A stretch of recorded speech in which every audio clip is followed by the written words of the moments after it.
నమస్తే ఫ్రెండ్స్, నా పేరు తులసి చందు. ఢిల్లీ, బీహార్, జార్ఖండ్, ఆ తర్వాత ఇప్పుడు తెలంగాణలో జెన్జీ మూమెంట్ మొదలైంది. తెలంగాణ జెన్జీలు నిరుద్యోగులో లేకపోతే యూనివర్సిటీ స్టూడెంట్స్ కాదు, మొత్తం 16 ఏళ్ల నుంచి 19 ఏళ్ల లోపు పిల్లలు. వీళ్ళు ఏ స్థాయిలో పోరాడుతున్నారో, తెలంగాణలో ఉండే ఫ్రెండ్లీ పోలీసులు అంత చిన్న పిల్లలతో ఎంత సున్నితంగా డీల్ చేస్తున్నారో ఒక్కసారి ఈ విజువల్స్ చూడండి.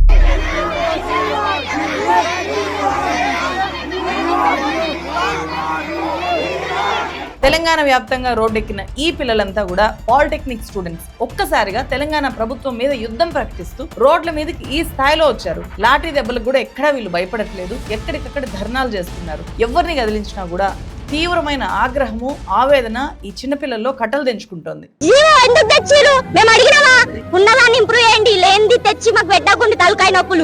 ఇది శక్తి బ్యాన్ చేసేదాకా మేమైతే పోరాటం ఆపం, ఖచ్చితంగా చేస్తాం. ఎక్కడికక్కడ వెళ్తాం, మా స్టూడెంట్ పవర్ ఏందో చూపెడతాం. దానివల్ల మాకు హై ఎడ్యుకేషన్ ఉండదు, మేము ఓన్లీ పని చేసుకోవాలి అంతే. ఇక స్కిల్స్ నేర్చుకోవాలంటే స్కిల్స్ ఎవరైనా నేర్చుకుంటారు. ఇప్పుడు అదే లేబర్ వర్క్ మా పేరెంట్స్ కూడా చేస్తున్నారు. ఐటీఐ వేరు, పాలిటెక్నిక్ వేరు, ఏటీసీస్ వేరు.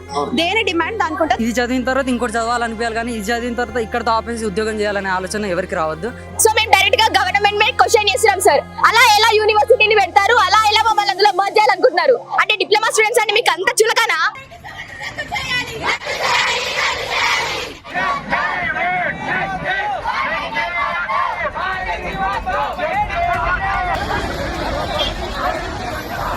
అరే పాలిటెక్నిక్ స్టూడెంట్స్ బ్రో మేము. ఏంటి వీళ్ళకి వచ్చిన కష్టము, వీళ్ళకి జరిగే నష్టం ఏంటి? జీవో నంబర్ 97, ఈ జీవోను రద్దు చేయాలి అనేది వీళ్ళ డిమాండ్. జీవో నంబర్ 97 రద్దు చేయకపోతే మా జీవితాలు నాశనం అవుతాయి, మాకు భవిష్యత్తే ఉండదు అని చెప్పి తీవ్ర ఆవేదనతో వీళ్ళు రోడ్డెక్కారు. అసలు ఏంటి జీవో నంబర్ 97? ఫ్రెండ్స్, నేను క్లియర్ కట్ న్యూస్ యాప్ని లాంచ్ చేసిన తర్వాత మళ్ళీ వీడియో చేయడానికి కొంచెం టైం పట్టింది. కానీ ఇలాంటి మూమెంట్స్ ఢిల్లీ నుంచి గల్లీ దాకా ఇంపార్టెంట్ ఇష్యూస్ అన్నీ కూడా ప్రజల కోణంలో ఎప్పటికప్పుడు మేము క్లియర్ కట్ న్యూస్ ద్వారా అందిస్తున్నాము అని చెప్పి నేను మీకు ప్రౌడ్గా చెప్తున్నాను. మీరు డౌన్లోడ్ చేసుకోకపోతే ఇప్పుడే వెంటనే డౌన్లోడ్ చేసుకోండి. మీరు యాప్లో వచ్చే షార్ట్ న్యూస్ని చదవడము, వినడంతో పాటు మీరు రాయొచ్చు కూడా. అండ్ చెప్పాను ఇంతకుముందే 3 లాంగ్వేజెస్లో టెంగ్లీష్ని కూడా మేము ఇంట్రడ్యూస్ చేశాము. తెలుగు, టెంగ్లీష్, ఇంగ్లీష్లో ఈ యాప్ అందుబాటులో ఉంది. ఆండ్రాయిడ్ ఫోన్ యూజర్స్ అయితే కనుక గూగుల్ ప్లే స్టోర్ నుంచి క్లియర్ కట్ న్యూస్ అని చెప్పి కొట్టి డౌన్లోడ్ చేసుకోండి. యాపిల్ యూజర్స్ అయితే టెస్ట్ ఫ్లైట్ నుంచి clear cut app news download చేసుకోవచ్చు. అండ్ ఈ వీడియో చాలా చాలా ఇంపార్టెంట్. Please like it. ఇది స్టూడెంట్స్కి సంబంధించింది.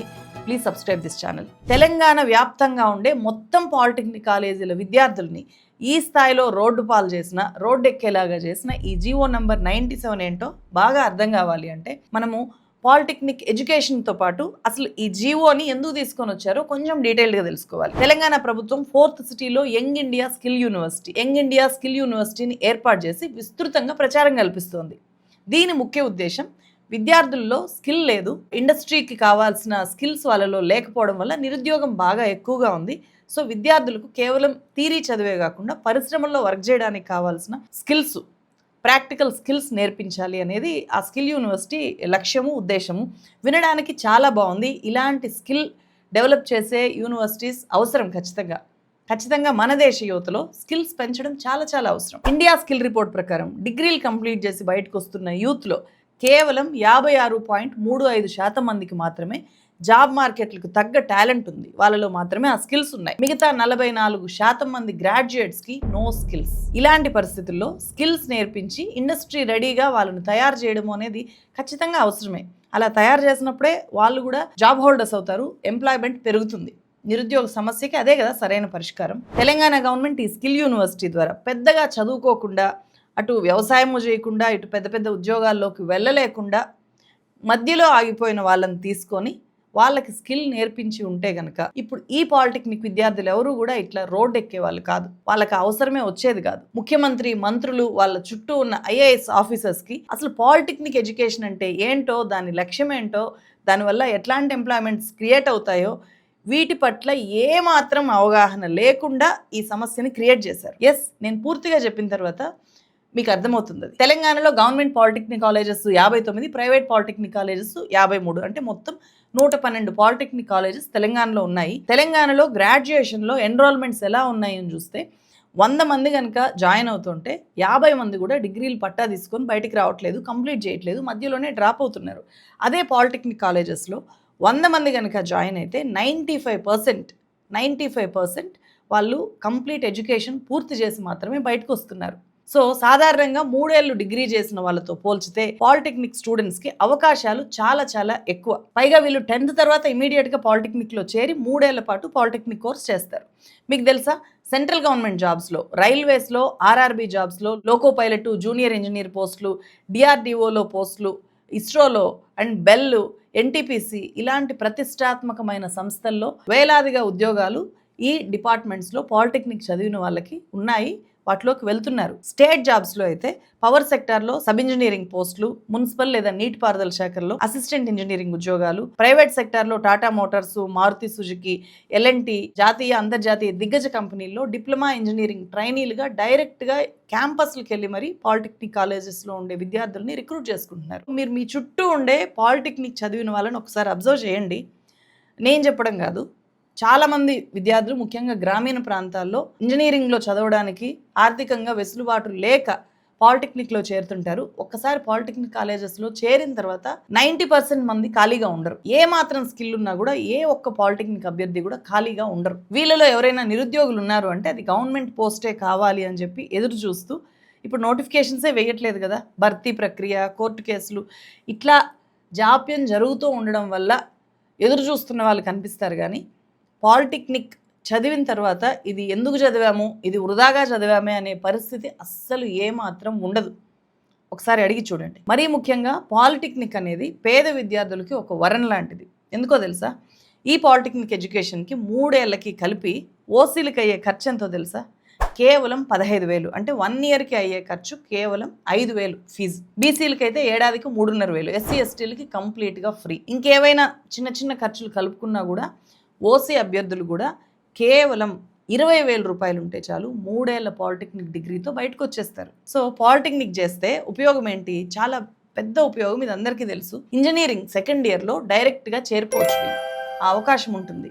నార్మల్గా ఇంజనీరింగ్ ఫీజు వేలల్లో ఉంటుంది, లక్షల్లో కూడా ఉంటుంది కదా. అందుకే పేద విద్యార్థి ఇంజనీర్ అవ్వాలి అనుకుంటే కనుక అంత ఖర్చు పెట్టలేరు. వాళ్ళు ఏం చేస్తారు, డైరెక్ట్గా ఈ పాలిటెక్నిక్ కాలేజ్లో చేరి డైరెక్ట్గా సెకండ్ ఇయర్లో చేరుతుంటారు. వాళ్ళకి ఇది చాలా వెసులుబాటునిస్తుంది, ఇంజనీర్ అవ్వాలి అనే కళని నిజం చేస్తుంది. రేవంత్ రెడ్డి గారు కూడా, సీఎం రేవంత్ రెడ్డి గారు కూడా వనపర్తిలో ఉండే శ్రీకృష్ణదేవరాయ గవర్నమెంట్ పాలిటెక్నిక్ కాలేజ్లో పాలిటెక్నిక్ డిప్లొమా చేశారు. పాలిటెక్నిక్ వాల్యూ ఏంటో మొత్తం తెలంగాణ గవర్నమెంట్లో చాలా ఎక్కువ తెలిసి ఉండాల్సిన వ్యక్తి రేవంత్ రెడ్డి. అయినా సరే పాలిటెక్నిక్ దేనికి పనికిరాదు అనేలాగా గవర్నమెంట్ చిత్రీకరించడం వల్ల ఈరోజు పాలిటెక్నిక్ విద్యార్థులంతా కూడా రోడ్ల మీద ఉన్నారు. సంవత్సరానికి 1,10,000 మంది ఇంజనీరింగ్ గ్రాడ్యుయేట్ సర్టిఫికేట్ తీసుకొని వస్తారు. మీరు ఆ పిల్లలకి అప్లికేషన్ ఇచ్చి వాని ఉద్యోగం కోసం అప్లికేషన్ ఫిలప్ చేయమని నేను కాదు, మీరు టీచర్లకు మీకే చెప్తున్నారు. మీరు వాళ్ళని పిలిచి ఇంజనీరింగ్ సర్టిఫికేట్ తీసుకొని వచ్చి మీరు చదువు చెప్తున్న ఊరిలో ఉన్న పిల్లలు పిలిపించి ప్లెయిన్ పేపర్ ఇచ్చి ఒక జాబ్ కోసం అప్లికేషన్ ఫిలప్ చేయమని. ఇది క్రిమినల్ వేస్ట్. వాడు ఇంజనీరింగ్ చదువుకున్న చిన్న జాబ్ కోడు, స్కిల్స్ నేర్చుకోడు. 10th తర్వాత పాలిటెక్నిక్లో చేరుతారు కాబట్టి ఒక విద్యార్థి లైఫ్లో చాలా వేగంగా సెటిల్ అవ్వడానికి, తన కాళ్ళ మీద తాను నిలబడడానికి పాలిటెక్నిక్ అనేది ఒక గోల్డెన్ రూట్. మనకుండే ప్రతి పాలిటెక్నిక్ కాలేజ్ కూడా అద్భుతంగా విద్యార్థుల్ని తీర్చిదిద్దుతోందా, అంత స్కిల్స్ నేర్పిస్తోందా అంటే లేకపోవచ్చు. నాణ్యత గతంతో పోల్చితే బాగా క్వాలిటీ ఎడ్యుకేషన్ పడిపోయి ఉండొచ్చు ఈరోజు పాలిటెక్నిక్ కాలేజెస్లో. అక్కడ ఫెసిలిటీస్ లేకనో, చెప్పే వాళ్ళకి స్కిల్ లేకపోవడమో కాదు సమస్య, నిధులు ప్రధానమైన సమస్య. ఆ కాలేజెస్ని ఆధునీకరించకపోవడం, మోడర్నైజ్ చేయకపోవడం, వాళ్ళకి కావాల్సిన ఇప్పుడుండే జాబ్ మార్కెట్కి తగిన విధంగా, ఇప్పుడుండే ఇండస్ట్రియల్ మార్పులకు తగిన విధంగా అక్కడ వాళ్ళకి స్కిల్స్ నేర్పించకపోవడం సమస్య. వాటిని నేర్పిస్తే ప్రతి పాలిటెక్నిక్ కాలేజ్ కూడా ఒక skill centre. Already technical skill సెంటర్స్గా ఉన్న ఈ పాలిటెక్నిక్ కాలేజెస్ని గవర్నమెంట్ ఇమీడియట్గా చేయాల్సింది. అండ్ వీళ్ళకి స్కిల్స్ నేర్పించాలి కాబట్టి వాటిని స్ట్రెంథన్ చేయాలి. ఆ పని చేయకుండా స్కిల్ యూనివర్సిటీలో స్కిల్ ఉంది, పాలిటెక్నిక్ కాలేజీలు కూడా స్కిల్ సెంటర్స్ కాబట్టి ఈ పాలిటెక్నిక్ కాలేజెస్ని ఎత్తేసి స్కిల్ యూనివర్సిటీలో కలిపేద్దాము అనే ఒక విచిత్రమైన వింత విద్యార్థుల జీవితాలని నాశనం చేసే ఒక నిర్ణయాన్ని తెలంగాణ గవర్నమెంట్ తీసుకుంది అని చెప్పి పాలిటెక్నిక్ లెక్చరర్స్, పాలిటెక్నిక్ ఎక్స్పర్ట్స్ చెప్తున్నారు. ఇంత పెద్ద నిర్ణయాన్ని గవర్నమెంట్ ఎలా తీసుకుంది?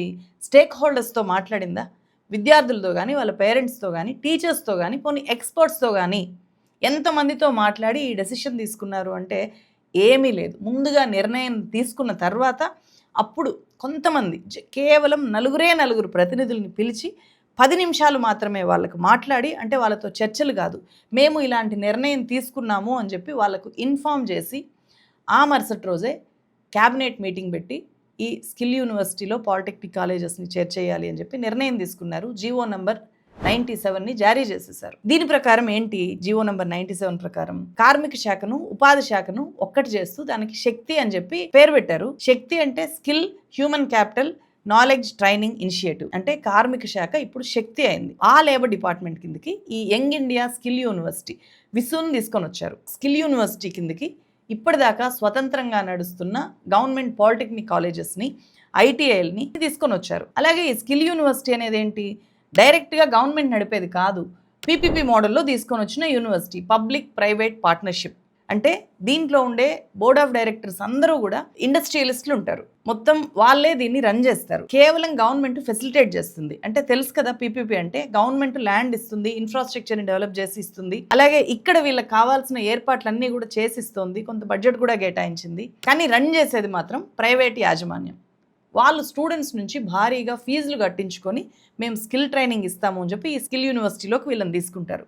పాలిటెక్నిక్ కాలేజ్లో ఒక సంవత్సరానికి 5,000 ఓసీ విద్యార్థికి కదా. ఇక్కడ స్కిల్ యూనివర్సిటీ కోర్సులు ఎంత కాస్ట్లీగా ఉన్నాయో ఇక్కడ ఒకసారి చూడండి. 3 నెలల హెల్త్ కేర్ కోర్సు 40,000 రూపాయలు. స్కూల్ ఆఫ్ అప్లైడ్ సైన్సెస్లో 4 ఇయర్స్ డిగ్రీ చేయాలి అంటే అప్లికేషన్ కాస్టే 2,000. ఇంకా కోర్స్ ఫీజు ఏ లక్షల్లోనూ ఉంటుంది. అదే పాలిటెక్నిక్ అప్లికేషన్ అయితే కంప్లీట్లీ ఫ్రీ. మన దేశంలో ఏ కాంపిటేటివ్ ఎగ్జామ్స్కి అప్లై చేయాలి అన్నా కూడా అప్లికేషన్ ఫీజు 2,000 వసూలు చేయట్లేదు. కానీ ఇక్కడ అప్లైడ్ సైన్సెస్ అప్లికేషనే 2,000. 45 రోజుల జిమ్ ట్రైనర్ కోర్స్ ఫీజు చూడండి, 27,500. ఈఎంఆర్ అసిస్టెంట్ అవ్వాలి అంటే 1 ఇయర్ కోర్స్ ఫీజు 25,000, 25,000. ఇవి చూసిన తర్వాత అమీర్పేట, దిల్సుఖ్ నగరు, అశోక్ నగరు ఇక్కడ ఉండే కోచింగ్ సెంటర్లలో వసూలు చేసే ఫీజులకు ఈ స్కిల్ యూనివర్సిటీ వసూలు చేసే ఫీజులకు తేడా ఏమైనా ఉందా? మరి ఇది ఏ రకంగా విద్యార్థులకు కంప్లీట్గా ఉపయోగపడుతుంది? ఇది కంప్లీట్లీ ప్రైవేట్ ఎడ్యుకేషన్ కదా. స్పెసిఫిక్గా ఇంత ఫీజులు అని చెప్పకుండా వాళ్ళకయ్యే ఖర్చులను బట్టి పెంచుకునే అవకాశాన్ని గవర్నమెంట్ ఇక్కడ కల్పించింది. ఇలాంటి ప్రైవేట్ ఎడ్యుకేషన్ కిందకి, అంటే ఇప్పటిదాకా గవర్నమెంట్ నడుపుతున్న పాలిటెక్నిక్ కాలేజెస్ని మొత్తం తీసేసి ఐటీఐస్ని, అప్రెంటిస్ సెంటర్స్ని, ఈ పాలిటెక్నిక్ కాలేజెస్ని మొత్తం కూడా ఈ స్కిల్ యూనివర్సిటీస్ కిందకి తీసుకొని వచ్చేస్తున్నారు. అంటే గవర్నమెంట్ పూర్తిగా చేతులు దులిపేసుకుంటుంది, వీటి మీద పెట్టాల్సిన ఖర్చు నుంచి తప్పుకుంటుంది. పైగా వీళ్ళనందరినీ కూడా ఒక లేబర్ ఫోర్స్ లాగా తయారు చేయాలి అని చెప్పి డిసైడ్ చేసుకుంది. జస్ట్ నాకు ఒక ఆన్సర్ కావాలి గవర్నమెంట్ నుంచి, అసలు ఏం బేస్ చేసి ఈ స్కీమ్ తీసుకొచ్చారు? మా పాలిటెక్నిక్ రిప్రజెంటేటివ్ ఎవరు? ఏమనుకొని తీసుకొచ్చారు? జియో నేను చదివాను, దాంట్లో మాకు లాటరల్ ఎంట్రీ లేదు. ఎందుకు లేదు? ఇప్పుడు డిప్లొమా చేసి ఒక టెక్నికల్ ప్రాక్టికల్ స్టూడెంట్ అయినప్పుడు నాకు బీటెక్ చేసే అవకాశం ఉండాలి కదా. నాకు బీటెక్ చేయాలని ఉంది, లాటరల్ ఎంట్రీ ఎందుకు తీశారు? నాకు ఒక క్లారిటీ కావాలి. నాకని కాదు, అందరు స్టూడెంట్స్కి ఒక క్లారిటీ కావాలి, ఒక ఆన్సర్ కావాలి. I just request government to answer our questions, give us a clarity. అంతే. చదువుతో పోరాడు, చదువుతో పోరాడు.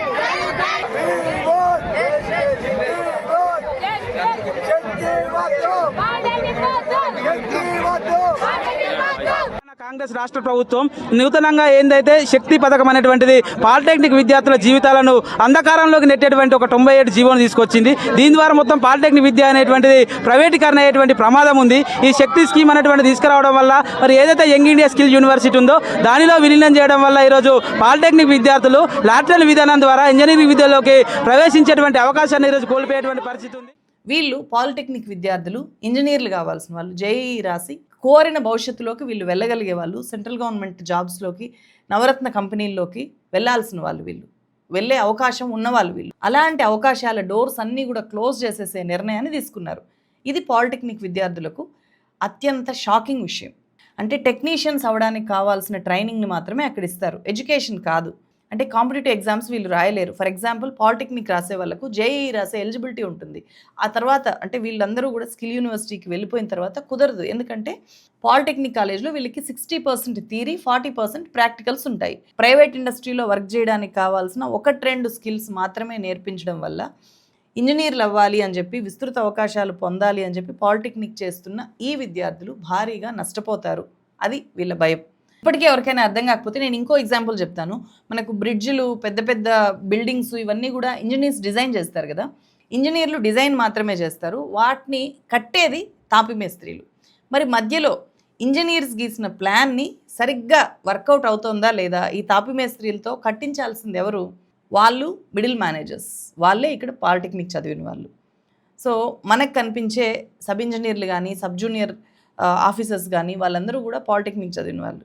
ప్రస్తుతం సబ్ ఇంజనీర్లు, సబ్ జూనియర్లు అయ్యే అవకాశం ఉన్న పాలిటెక్నిక్ వాళ్ళను తాపి మేస్త్రీల స్థాయికి కేవలం ఒక స్కిల్ నేర్చుకున్న లేబర్ లాగా మార్చేయడము అనేది ఈ జీవో నెంబర్ 97 ద్వారా జరుగుతున్న నష్టం మాకు అని చెప్పి వాళ్ళు ఆవేదన వ్యక్తం చేస్తున్నారు. ఇలా చేస్తే మాకు భవిష్యత్తు ఏముంటుంది, మా కళలన్నీ మీరు కాలరాస్తున్నారు అని చెప్పి గవర్నమెంట్ మీద వాళ్ళు ఇప్పుడు తిరగబడుతూ మూమెంట్ చేస్తున్నారు. ముఖ్యమంత్రి గారికి మా అందరి నమస్కారం. ఇక్కడ ఇవాళ మీరు స్కిల్స్ పాలిటెక్నిక్ ని స్కిల్స్ యూనివర్సిటీగా మర్జ్ చేస్తా అంటున్నారు. దానివల్ల ఇక్కడ పాలిటెక్నిక్ స్టూడెంట్స్ ఎంత ఇబ్బంది పడుతున్నారో మా ఆవేదనను ఎవరు అర్థం చేసుకోవట్లేదు. ఇక్కడ ఇప్పుడు మేము కోమటిరెడ్డి వెంకటరెడ్డి గారిని కలవడంతో మేము వాళ్ళకి మా లాటరల్ ఎంట్రీ గురించి చెప్తే, లాటరల్ ఎంట్రీ గురించి మాకు ఏ కన్ఫర్మేషన్ లేకుండా జస్ట్ మీరు జాయిన్ అవ్వండి, మీకు శాలరీ, మీకు ఎంప్లాయ్మెంట్ ఇప్పిస్తామంటే, ఇది నేర్చుకుని ఎంప్లాయ్మెంట్ ఇప్పిస్తామంటే, మేము పాలిటెక్నిక్ వచ్చింది ఇంటర్ కి అపోజ్ చేయలేక డిప్లొమా తోటి మేము బేసిక్ స్కిల్స్ నేర్చుకుంటూ బీటెక్ చేసుకోవచ్చండి. మేము డిప్లొమా బేస్ మీద జాబ్స్ చేసుకుంటూ పార్ట్ టైం బీటెక్ చేసుకోవచ్చు. మీరు ఇవేది లేకుండా, ఇవేం లేకుండా మాకు డైరెక్ట్ మీకు ఎంప్లాయ్మెంట్ ఇప్పిస్తాం స్కిల్స్ ద్వారా అంటే ఏంటి సార్? మేము ఆల్రెడీ ఇక్కడ మేము ఎన్ని డ్రీమ్స్ పెట్టుకుని మేము ఆల్రెడీ ఒక ప్లానింగ్ చేసుకుని వచ్చుంటాం పాలిటెక్నిక్ కి. ఎవరు ఊరికే రారు. ఇప్పుడు మేము ఇంజనీరింగ్ చేయలేము, మాకు జాబ్స్ రావని చెప్పడానికి మీరెవరు సార్? మాకున్నాయేమో, మాకు పొటెన్షియల్ ఉందేమో, మాకు రాగలుగుతామేమో. ఇక్కడ తెలంగాణ గవర్నమెంట్ వర్షన్ ఏంటి? అలా జరగదు. మీరు ఈ సెట్ అంటే డైరెక్ట్గా ఇంజనీరింగ్లోకి వెళ్ళే ఎంట్రన్స్ ఎగ్జామ్, దానికి మీరు అర్హులే, మీరు రాయొచ్చు, మీరు ఇంజనీరింగ్ చేయొచ్చు అని చెప్పి చెప్తోంది. సో అలాగే ఈ ఫీజులు కూడా ఇప్పుడు మీకు 5,000 ఉంది కదా, ఈ ఫీజులు కూడా పెంచము అని చెప్తోంది. కానీ జీవోలో ఎక్కడా ఆ విషయం లేదు, గెజిట్లో ఎక్కడా కూడా ఆ విషయం లేదు, మెన్షన్ చేయలేదు. ఫీజులు విషయం మెన్షన్ చేయలేదు, ఫీజులు పెంచుకోవచ్చు అని మెన్షన్ చేశారు. పాలిటెక్నిక్ విద్యార్థులకు ఎలాంటి నష్టం జరగదు స్కిల్ యూనివర్సిటీలో పాలిటెక్నిక్ని మర్జ్ చేయడం వల్ల అని చెప్పి శక్తి శాఖ మంత్రి వివేక్ వెంకటస్వామి విద్యార్థులకు హామీ ఇచ్చారు. అయితే ఆ హామీని నోటి మాటగా కాకుండా మాకు ఏ నష్టము జరగదు అని చెప్పి, మా అవకాశాలు ఏవి మేము కోల్పోము అని చెప్పి మీరు ఒక హామీ పత్రం ఇవ్వండి గవర్నమెంట్ తరఫున, అది చెల్లుబాటు అయ్యే భవిష్యత్తులో మమ్మల్ని ప్రొటెక్ట్ చేసే ఒక హామీ పత్రం ఇవ్వండి అని చెప్పి ఇక్కడ విద్యార్థులు అడుగుతున్నారు. రిటర్న్లో ఇవ్వమంటే మంత్రి వివేక్ వెంకటస్వామి ఏమన్నారో ఒక్కసారి చూడండి. ఇప్పుడు నేను ఉన్నాయా, రేపు నేను ఓడిపోతా, మా గవర్నమెంట్ పోతుంది, నేను ఎట్లా, నా గ్యారంటీ ఏం ఫైదా మీకు? ప్రభుత్వం ఉంటుందో ఉండదో మీకే నమ్మకం లేదు, కానీ ప్రభుత్వం ఇప్పుడు తీసుకునే నిర్ణయాలు మా భవిష్యత్తుకు ఏ నష్టము జరగదు అని చెప్పి కనీసం రాతపూర్వక హామీ కూడా ఇవ్వలేని మీకు మా భవిష్యత్తుకు సంబంధించి మీకు ఇష్టం వచ్చినట్లు నిర్ణయాలు తీసుకునే హక్కు ఎలా ఉంటుంది అని చెప్పి విద్యార్థులు అడుగుతున్నారు. ఇక్కడ తెలంగాణ గవర్నమెంట్ రియలైజ్ అయి తీరాల్సిన కొన్ని విషయాలు ఉన్నాయి. ఫస్ట్ విషయం ఏంటంటే, ఇప్పుడున్న విద్యార్థులు గతంలో పోరాటాలు చేసిన విద్యార్థుల్లాగా గవర్నమెంట్ ఏది చెప్తే అది నమ్మేసే పరిస్థితి ఇప్పుడు లేదు. వీళ్ళు జెన్జీలు, వీళ్ళకి చట్టం తెలుసు, వీళ్ళు అన్నీ చదువుకోగలరు, వీళ్ళు ఏ హెల్ప్ తీసుకొని ఎలాంటి డాక్యుమెంట్నైనా ఇలా అర్థం చేసుకోగలుగుతారు. అందుకే ఇప్పటికే జారీ అయిన జీవోల దగ్గర నుంచి చేసుకున్న ఒప్పందాల దగ్గర నుంచి ప్రతిదీ కూడా వాళ్ళకి ఇప్పుడు బాగా తెలుసు, వాళ్ళకి నోటెడ్. ఏ విద్యార్థిని అడిగినా సరే టీవీ యాంకర్లను మించి గడగడ చెప్తున్నారు. ఉన్నదాన్ని ఇంప్రూవ్ చేయండి, లేనిది తెచ్చి మాకు పెట్టకుండా తలకాయ నొప్పులు. అంతగానం మా ఎస్బిటెడ్ స్టూడెంట్ అంటే డిప్లొమా స్టూడెంట్స్ ని ఇంప్రూవ్ చేయాలంటే ఫస్ట్ ఫీ రీయింబర్స్మెంట్ ఇవ్వండి సార్. నాకు ఇవ్వలేదు సార్, ఇక్కడ ఎవ్వరికి ఇవ్వలేరు, ఒక్కరికి రాలేదు. అది ఇచ్చి చూపించండి మీకు అంతగానం ఇంప్రూవ్ చేయాలని ఉంటే. లేనిది తెచ్చి శక్తి స్కీము, దీన్ని మీరు ఫస్ట్ నుంచి చదువుకుంటూ రావాలంటే వాళ్ళు చదువుతారు సార్. పోలీసు వాళ్ళు వచ్చి అసలు ఆడ ఒక్క లేడీ కానిస్టేబుల్ లేదు, ఒక్క షీటింగ్ లేదు, అసలు గర్ల్స్ మీద చెయ్యందుకు నేను అడుగుతున్నా. అసలు జీవో ఎందుకు తెచ్చిరు మేము అడిగినావా? నీకు అంతగా మార్చాలని ఉంటే కొన్ని కాలేజీలలో లెక్చరర్స్ లేరు, ఏమంటారు కంప్యూటర్స్ లేవు, ఫ్యాకల్టీస్ ఎవరు లేరు, అవి చూడండి సార్ ఫస్ట్. సో వీళ్ళు గవర్నమెంట్ ఏది చెప్తే అది నమ్మి ఓకే అనే పరిస్థితి అందుకే లేదు, అందుకే వాళ్ళు రాజీ పడట్లేదు. వాళ్ళకు రాజ్యాంగం తెలుసు, వాళ్ళకు సోషల్ మీడియా పవర్ తెలుసు, అందుకే వాళ్ళ వాయిస్ని వాళ్ళు రైజ్ చేస్తున్నారు, వాళ్ళ హక్కుల కోసం గవర్నమెంట్ని గట్టిగా నిలదీస్తున్నారు, ఏ భయము లేకుండా నిలదీస్తున్నారు.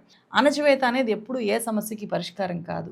ఇక్కడ విద్యార్థులు మాకు నష్టం జరుగుతోంది మొర్రో అంటుంటే దాన్ని ప్రాక్టికల్గా ఆలోచించకుండా మీకు నష్టం జరగదు అని చెప్పి నోటి మాటగా చెప్పి వాళ్ళ నోర్లు మూయించాలని చూస్తే వాళ్ళు ఊరుకుంటారా? ఊరుకునే పరిస్థితి అస్సలు లేదు. ఈ సమస్యకు పరిష్కారం ఏంటో తెలుసా? అవసరమైన వాళ్ళకు ఎవరికైతే నీడ్ ఉంటుందో వాళ్ళని ఎంపిక చేసి స్కిల్స్ నేర్పించాలి. అందుకోసం గ్రామంలో పెద్ద ఎత్తున స్కిల్ డ్రైవ్స్ ముందుగానే గవర్నమెంట్ టేకప్ చేయాలి. అంటే 10th డ్రాప్ అవుట్స్ అయిన పిల్లలు, 8th క్లాస్ డ్రాప్ అవుట్ అయిన పిల్లలు ఎవరైనా ఉన్నారా వాళ్ళని ఐడెంటిఫై చేసి వాళ్ళకి జాబ్ మార్కెట్కి తగిన విధంగా స్కిల్స్ నేర్పిస్తే అప్పుడు వాళ్ళు రకరకాల ఈ స్కిల్డ్ లేబర్గా తయారవుతారు. అప్పుడు వాళ్ళకు ఉద్యోగాలు దొరుకుతాయి. ఇదంతా చేయడానికి ఎఫర్ట్స్ పడతాయి కాబట్టి గవర్నమెంట్ ఇక్కడ అది చేయట్లేదు. ఉన్న పాలిటెక్నిక్ కాలేజెస్ని మర్జ్ చేసేస్తుంది స్కిల్ యూనివర్సిటీ పేరు చెప్పి. గవర్నమెంట్ స్కిల్ డెవలప్మెంట్ కోసం పెట్టాల్సిన ఖర్చు నుంచి తప్పించుకోవాలని చూస్తోంది. కంప్లీట్గా పాలిటెక్నిక్ ఎడ్యుకేషన్కే ఎసరు పెడుతోంది. అన్నిటికంటే పెద్ద విషయం, అందరూ తెలుసుకోవాల్సిన విషయం ఏంటో తెలుసా? ప్రతి గవర్నమెంట్ పాలిటెక్నిక్ కాలేజ్ కూడా సొంత ఆస్తులు, సొంత భవనాలు ఉన్నాయి. ఎకరాల కొద్దీ ల్యాండ్ ఉంది. ఒక్కొక్క కాలేజ్కి ల్యాండ్ బ్యాంక్ ఉంది. సో ఇప్పుడు ఇలా మర్జ్ చేయడం వల్ల ఏమవుతుంది? ఆ ల్యాండ్ మీద ఇటు గవర్నమెంట్కి అధికారం వస్తుంది, లేకపోతే స్కిల్ యూనివర్సిటీకైనా అధికారం వస్తుంది. ఇప్పటికే స్కిల్ యూనివర్సిటీ కిందకు వచ్చే ప్రైవేట్ యాజమాన్యాలు పాలిటెక్నిక్ కాలేజీల ఈ భవనాల్ని కమర్షియల్ పర్పస్ కోసం వాడుకోవచ్చు, అంటే ఎవరికైనా రెంట్కి ఇవ్వచ్చు, దాని నుంచి ఆదాయం పొందొచ్చు అని కూడా జరిగిన ఒప్పందాల్లో స్పష్టంగా ఉంది. ఆ లెక్కన ఇటు స్కిల్ యూనివర్సిటీ నిర్వహించే ప్రైవేట్ యాజమాన్యాలకు కానీ లేకపోతే గవర్నమెంట్కి కానీ ఒకేసారి ఎంత భూమి అందుబాటులోకి వస్తుంది? ఇది కాదా చాలా పెద్ద స్కామ్? విద్యా వ్యవస్థను ఆధునీకరించడంలో తప్పులేదు, ఆధునీకరించాలి ఖచ్చితంగా, సంస్కరణలు కూడా జరగాలి. కానీ సంస్కరిస్తున్నాము, ఆధునీకరిస్తున్నాము అనే పేరుతో విద్యార్థులకు భవిష్యత్తే లేకుండా చేసే నిర్ణయాలు తీసుకోకూడదు కదా. ప్రభుత్వం వెంటనే పంతాలకు పోకుండా విద్యార్థి చేసి ప్రతినిధులతో మాట్లాడాలి. జీవో నంబర్ 97ని వెనక్కి తీసుకోవాలి. లేకపోతే దాంట్లో నుంచి పాలిటెక్నిక్ ఎడ్యుకేషన్ని రిమూవ్ చేయాలి, మర్జ్ చేయకుండా ఆపాలి అని చెప్పి వాళ్ళు కోరుతున్నారు. ముఖ్యంగా స్టేక్ హోల్డర్స్ని పిలిచి మాట్లాడాలి. ఇదంతా విన్న తర్వాత మీకేమనిపించింది? తెలంగాణలో జెన్జీ మూమెంట్ని ముందుని నడిపిస్తున్న పాలిటెక్నిక్ విద్యార్థుల ఆందోళనలో న్యాయం ఉందా లేదా? మీ అభిప్రాయాలని కామెంట్ చేయండి. అండ్ ఈ వీడియోని ఎక్కువ మందికి షేర్ చేయండి. ముఖ్యంగా గవర్నమెంట్కి చేరేలాగా చేయండి. నేను ఇందాక చెప్పినట్లు ఇలాంటివి చాలా పెద్ద ఎత్తున మేము క్లియర్ కట్ న్యూస్ యాప్లో ఎప్పటికప్పుడు ఇస్తున్నాము. అండ్ సివిల్ సొసైటీని స్ట్రెంథెన్ చేసే వార్తలకి ఎక్కువ ప్రయారిటీ ఇస్తున్నాము. సో మీరు డైరెక్ట్గా అలాంటి వార్తలు మాకు పంపించవచ్చు. మీరు ఇప్పటిదాకా క్లియర్ కట్ న్యూస్ యాప్ని డౌన్లోడ్ చేసుకోకపోతే ప్లీజ్ డౌన్లోడ్. మరో వీడియోతో మళ్ళీ కలుస్తాను. Thank you so much.